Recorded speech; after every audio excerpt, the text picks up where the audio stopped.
bonjour. Alors, contrairement à beaucoup des villages de nos côtes, Gruissant a su conserver ses pêcheurs, en tout cas en partie. Alors, expliquez-nous, qu'est-ce que c'est une vie de pêcheur à Gruissant? Une vie de pêcheur à Gruissant, c'est avant tout une vie de liberté, une vie qui nous a été léguée par les anciens, et une vie avec la nature, quoi, une vie, on va dire, où il faut prendre le bon de la nature afin de le restituer au monde. Et, moi, je le vois comme ça. D'accord. Et ça veut dire une vie d'été sur la mer, une vie d'hiver sur l'étang? C'est pas si simple que ça? Non, ça dépend. En fait, il y a des personnes, des pêcheurs qui sont exclusivement à la mer, d'autres exclusivement à l'étang, d'autres qui font les deux. Mais de toute façon, c'est une vie sur l'eau. Voilà. Il faut savoir qu'on est tout le temps, tous les jours sur l'eau. C'est notre... Et alors, vous êtes combien de pêcheurs à Gruissant, dites-moi? On est 28. Pour une population de 4000 habitants? À peu près, oui. Donc, on peut dire que c'est un record pratiquement pour le Languedoc-Roussillon. Oui, c'est une grosse prud'homie, oui. C'est une prud'homie qui pèse.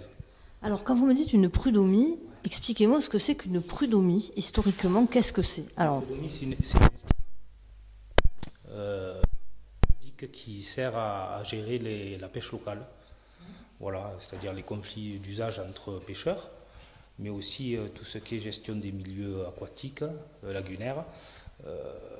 Loi prud'homale, c'est-à-dire qu'on a des lois qui nous permettent de pêcher sur les lagunes qui sont bien précises, avec des périodes d'ouverture de zones, de fermeture de zones.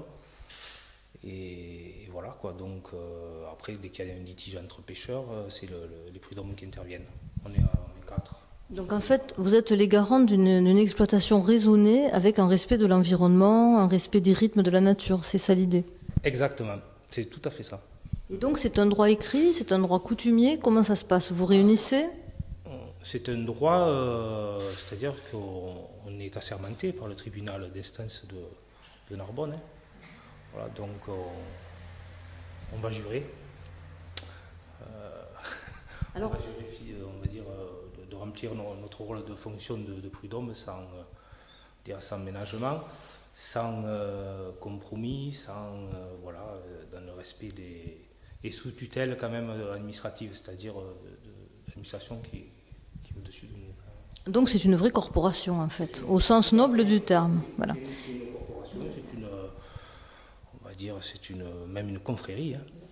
Alors justement, j'attendais ce mot, puisque derrière nous, nous avons ce magnifique Saint-Pierre, donc cette effigie.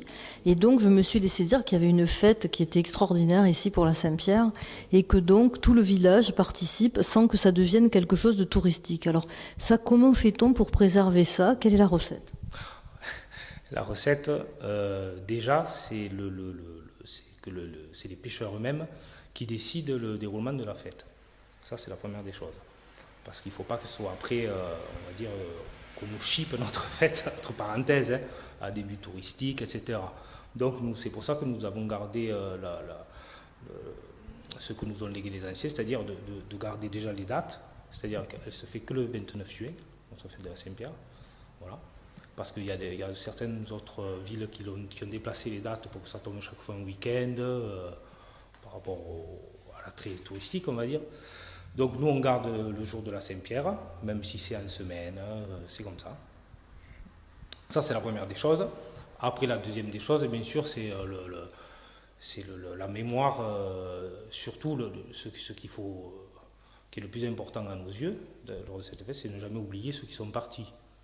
Les pêcheurs qui sont décédés, qui ne sont plus avec nous, et surtout qui sont partis dans des conditions assez difficiles, c'est-à-dire dans les naufrages, quoi.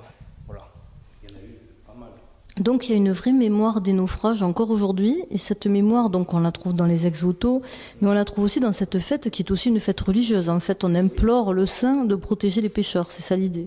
Exactement, c'est tout à fait l'idée. C'est protéger les pêcheurs, mais pas que les pêcheurs, les hommes, quand même. Hein, au-delà des pêcheurs, bien sûr, les pêcheurs c'est important, on est tous des pêcheurs, mais il y a aussi cette fraternité qui nous donne à penser qu'il faut protéger l'homme. Donc c'est vrai que c'est un appel à notre patron, le Saint-Pierre, pour...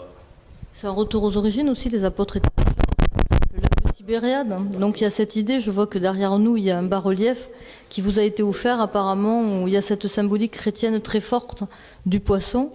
Donc vous pensez que cette fête, elle va se maintenir? Vous êtes optimiste pour l'avenir de cette profession, de cette manière de vivre? Parce que c'est un art de vivre finalement. C'est un art de vivre, un choix. Vous êtes optimiste pour ça? Vous pensez que grâce à des nouveaux modèles de développement touristique, de développement raisonnable, de développement raisonné, de développement durable, on peut y arriver? Bien sûr. Bien sûr. Seulement,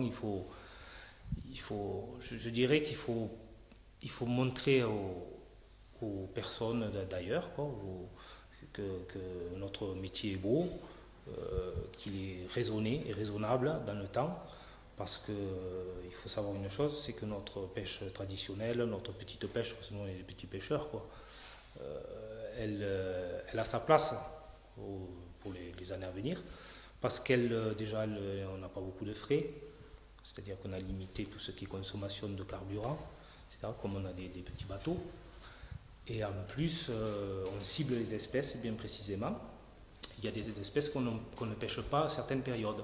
C'est le rôle des prud'hommes. Et puis le rôle des hommes, vieux comme le monde.